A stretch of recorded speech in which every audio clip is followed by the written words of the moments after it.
ఎప్పుడైతే నువ్వు విశ్వాసంలో వీగిపోతావో, విశ్వాసంలో బలహీనమైపోతావో, ఈ లోకం చూపించే ప్రతిదీ నువ్వు నమ్మేస్తావు.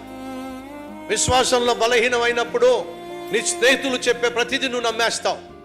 విశ్వాసంలో నువ్వు బలహీనమైనప్పుడు, దేవునితో నువ్వు దగ్గర సంబంధాన్ని కోల్పోయినప్పుడు, విశ్వాసంలో నువ్వు దేవునికి దూరం అయిపోయినప్పుడు సైతాను సులభంగా నిన్ను మాయ చేసేస్తాడు, మోసం చేసేస్తాడు.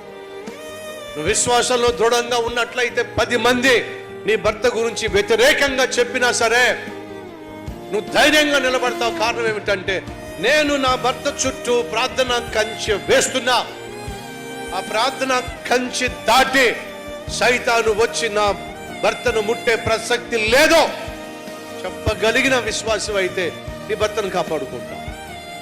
నేను నా బిడ్డల చుట్టూ ప్రార్థన కంచె వేస్తున్నా, ఆ ప్రార్థన కంచె దాటి సైతాను నా బిడ్డల్ని ముట్టడం సాధ్యం కాదు అని చెప్పగలిగిన ప్రార్థనా పరురాలు అయినట్లయితే నీ బిడ్డల గురించి నువ్వు అసలు భయపడాల్సిన అవసరం లేదు.